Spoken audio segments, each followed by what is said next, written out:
This scene is probably it's one of the best emotional breakdown scenes I've ever seen in anime. Everything came together for this scene. Alex, new Mushoku Tensei episode had me shook, bro. Man, every episode just knocks it out the park. The latest episode took it to a whole nother level, man, especially with the dramatic scene, man. Because I watched this Sunday and I was like, wow, damn, Mushoku Tensei is so f***ing good. Good one. I want to hear Monte talk about the guild secretary. Yo, you know me too fucking well, man. You know me. I don't want to get copywritten, but yo, you know me too fucking well. This is what I love about Mushoku Tensei. It could be, I don't know, it's adventure, it's comedy, it's fan service, it's drama, serious, sincere. It's so much in one story. Bro, you know me too well. She doesn't look like Ellen Elise, but there's a big power gap. I won't say where. Yo, this looks like what I do when I draw my sketches and I gotta make sure I get the heavies right and it zooms in. Man, I love Mushoku Tensei. You know what? I might rewatch the whole series. You know, I haven't seen season 1 in a while, and this makes me just want to watch everything all over again. Hold up, but wait. You already know which scene. You know what's better than 2 boobs? 3 boobs. Hell yes. That's right. And she's a baddie. Look at his eyes. Look, see, this is what I'm talking about. I love Rudis as a main character, man. Yeah, everything about this character is just so fucking sincere. This would be any guy. This will be any guy. Matter of fact, AZ, you sent me something. I don't know if he's in the chat yet, but he sent me something that is definitely related to this. This is any guy, man. 2 boobs. How about 3 boobs? This is any guy. He's like, yeah, you trying to stay focused? Yeah. Oh, this is the transaction. Oh, my bad. Oh, my fault. You just got to get a quick peek, man. You know me too well. On 11. The triple booby reminded me of Total. Yo, I was gonna say that Total Recall. Yeah, he probably was inspired by that Total Recall. And there's another what's the movie? Kung Pao Chicken Hidden Fist or something? The comedy, the parody of like those kung fu movies. There was a chick with 3 boobs in there. Yeah. Older Rudy is now more. He has a bit more self-control, and he's more strategic of how he admires the feminine physique, of how he admires the heavies. Mushoku Tensei. This person says, "Holy effing shit! Crash out of the century. What a episode, man!" Exactly. This scene is probably it's one of the best emotional breakdown scenes I've ever seen in anime. Everything came together for this scene.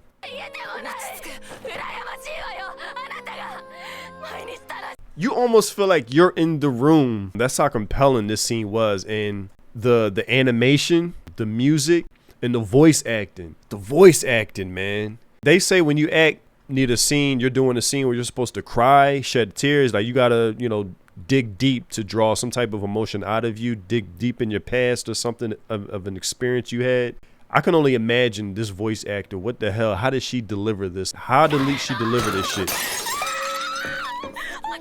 I mean, even because you look at how Rudis is reacting, it's like, damn, like you just gotta let her vent, and it's kind of, I don't even know if scary is the right word, because I don't know if this is necessarily a scared expression. It's just almost like I don't know what the hell to do. Like you can only just let her vent. Of course, this is a sort of like a side character in this story, but man, this was her moment, and you really do feel sorry for her because what's so cool about this, and this is kind of rare in isekai, where like another character will meet like the main character who is drawn from the real world, like our world as far as present day. They're drawn into this fantasy world. It's uncommon that the main character will also meet another character that's drawn and was teleported from their world as well into this fantasy world. So that's their kind of connection. They're both from Japan. She doesn't want to be there. She's dedicating her life to Jesus, my God. And yo, that fucking shout out the animators, man. She is dedicating her life to do research to find a way back home. And she finally had like a light at the end of the tunnel moment where, what was it, like 2 episodes ago? Maybe it was last episode, where she finally discovered how to summon something from her world into their world, this fantasy world. She summoned a watermelon. And that was a big break in her research, her experimentation. She's been busting her ass this whole time. She doesn't want to be here. She misses her family. But for Rudis, it's the complete opposite. He loves this new world. He's finally the man. He's finally grown to be the person who he most likely always wanted to be versus his life in the other world. He was a complete shut-in, shunned, bullied, doing nothing, wasting his life away. This fantasy world is the world where it kind of allowed him to be the person who he wanted to be. Not even allow, he had to still grow and go through, trials and tribulations, hardships. He lost his dad for Christ's sake. But it's crazy how the complete opposite they're both facing. She wants to go back to her world. I remember it was the scene where she was talking about her mom. So you can only imagine. I don't want to die in this perverse world. So she finally has a breakthrough moment in her research where she, finally, I learned how to summon something from the real world to this fantasy world. And all of a sudden she gets sick where she starts coughing up blood. It's almost like catching somebody at their highest and then bringing them back to bringing them to their lowest, where there is no cure, or at least there is an undiscovered cure for her situation, her illness that is causing her to cough up blood. And man, just the emotional breakdown she had. She went from I don't want to talk about it. Damn, look, she looks sick. Look at her dried up lips, and just Rudis is just sitting. It's like, what? I don't know what to do. It's just nothing I can do. I'm like a corpse, yeah. So why do I still have to get sick? This scene right here is definitely top 5, top 10 scenes. And then she starts getting mad at Rudis because you're so happy in this life. Rudis, he's having a good time. He just got married to 2 beautiful women. He just had a kid. He has a whole family growing in this world. I envy you, You always seem happy. You got a life. What's your problem? Your dad died. Your mom's sick. Yo, damn. Watching this, I'm getting goosebumps again. Something to keep in mind when you meet a Tofei. But so the contrast between these 2 characters, she is in this life. She doesn't want to be in this world. She was tolerating it, just, with basically living off a hope that I'm going to find a way back to my world. And he's just like, listen, I don't want to go back. I love it here. This is the life I made for myself, that I finally become the person that I wasn't in my other life. And damn, so what? You're the lucky one. I won't even be there when my dad dies. Oh man, that hit home. Whew. I won't even be there when my dad dies. The way things are going, I could die here and my mom would never even know. Imagine what's going through her mind. My parents don't even know where I'm at. If somebody even tried to tell them, they wouldn't believe it. Like, what do you mean my daughter disappeared into a fantasy world and can't get back? So she could die in this world and her parents will never know. That's some real realization. So the writing, like I said, man, everything came together in this one scene. The writing, the voice acting, the music, the expressions, the animation, just everything was just done well. And then she finally just... Rudis' home life, he can't really respond to that here. Gotta consider Rudis' home life, he can't really respond to that here. I think something that felt real about that scene is Rudis told her to calm down, and that being not the best response to give someone going through a mental breakdown. And the fact that, gosh, she has the worst luck. That's why she says you're the lucky one. So she's in this magical fantasy world and she's incapable of magic, right? Like she knows how to do scientific experiments, but she's incapable of carrying out mana. Like she has no mana. She's not capable of it. She's not capable of magic. So she's in this fantastical world full of almost limitless potential, but she can't even conduct magic the way Rudy can. So that's it. That's another layer on like what why am I even here? Like how did I get zapped here? Why me? Why did I get zapped here? Why am I in this world? I wasn't excited to be in a sword and sorcery world. Yeah, look at him, man. I don't want to die. Not in a place like this. Jesus, man. Yeah, the Japanese voice actors are killing it. Yeah, man. If this voice actress, I know you said, Alex, the same voice actor for her is the same voice actor for Momo and Dandadan. Man, if she ever does an interview talking about how she did this scene, how she executed this scene, bro, I'm tuning in. I would pay to see that interview, or maybe even just a glance into the recording studio when she delivered this scene. The animation matches her voice acting so perfectly. Not just, of course, she looks sick, right? She looks sick. She looks like somebody who just coughed up blood and is suffering a serious condition. But just the animation with like the shout out to the animators, man. Oh yeah, so oh, man, so even this is a good way to wrap up this scene.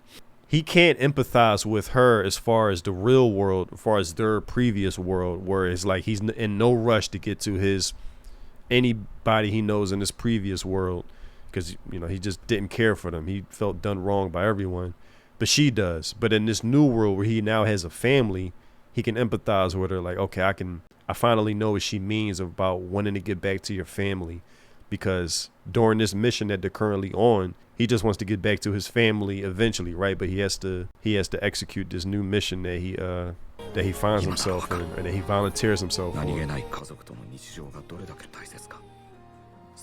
If anything threatened my whole life, I fight to the death to protect it. Maybe I've been all Nanahoshi's had to comfort her, a reminder of Japan. Damn, man, it's good fucking writing. Yeah, she's cool. You can imagine she's cool with everybody in this world. She's cordial with everybody. But Rudis is the only thing that's familiar with her as far as tying them both back to Japan. She's the only one, or he's the only one that can relate to her as far as Japanese life goes. So when a watermelon got summoned, only those two realized, like, oh shit, a watermelon doesn't even exist in this world. This is progress. Only those two know what a watermelon is when she summoned it. Maybe I've been all Nanahoshi's had to comfort her, a reminder of Japan, something to help her feel connected to that world and the life she's lost. Man, good fucking scene, yo. Somebody help me. Yeah, man, good fucking scene, man. I'm telling you guys, this arc they're in is amazing. They keep cooking with the quality. Everyone is in for a ride, bro. I've been in a for a ride from episode 1, but of course this just escalated. It's just like that Anchorman meme. This escalated quickly. Like, how do you react to this? Like, look at Rudis. He doesn't know what to do. Like, of course, I get what she means. Like, damn. What she says, I have a crush, but I never even got to say I love you. Oh, man. To even bring up these things that any viewer can relate to in some form of fashion with family, having a crush, never having that moment to even let your crush that you know that you love them or... Oh, this is when he says calm down. Okay. This is when he says calm down. Okay, then she started flipping the fuck out. Yeah, so he says calm down here. He says calm down, and that's when she was like, okay. That's when she started flipping the fuck out. He's like, I envy you. Woo! Yeah, it's like, what can you do? Like, yeah, you just gotta sit there and just take it. Like, let her vent. Powerful fucking scene where it makes me think I might have to put this in my top 10. Every episode is knocking it out the park. Even when it's a calm episode where everything is going well, it really gives you that sense of family, not on some Fast and the Furious shit, but it gives you that sense of family where you feel glad for Rudis, or this is finally something he's always wanted.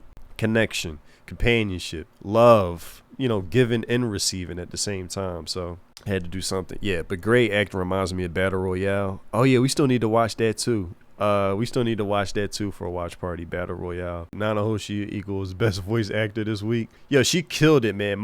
Maybe of the season, man. I don't know, man. Maybe of the season. Like I said, if she ever does an interview talking about, man, look at that, man. The animators. Woo. Wow. If she ever does an interview talking about how she prepared for this scene, I want to watch that on stream. I want to react to it. Even if they just give her a glimpse of her voice acting in the studio, I want to watch it.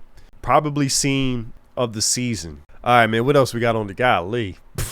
That's a hell of a segue. Crazy, man. Great fucking. Hey, shout out Harrison Ford. Great fucking scene, man. Nanahoshi has competition with Subaru's voice actor is really close. Yeah, Subaru definitely has a lot of erratic moments, emotional breakdown scenes. And that's what's, Dr. Hino, what's up? That's what makes it so effective with her character, because it's coming from a character you kind of didn't expect it from. Like, she's been kind of basically monotone for the whole series. It's hard to think of a scene that stands out where she, gets out of her monotone expression or state. So that emotional breakdown coming from that character, it shocked me. It was surprising for me. I was not expecting that. I was expecting it to be like the beginning of that scene where she just tells everybody, just go away. I don't feel like talking to anybody. I was expecting it to just end there and then move on to the next scene. But no, they, like I said, the animation, the voice acting, the music behind that, the way it kind of melodramatic, but it was escalating a little towards the end of that scene. Everything, man, came together for a memorable moment that has me thinking, does this belong in my top 10? All right, man, let's move on to the next, man. Shout out Mushoku Tensei, man. I love that anime. I don't care how many times people hate on it. What's this? Adult content.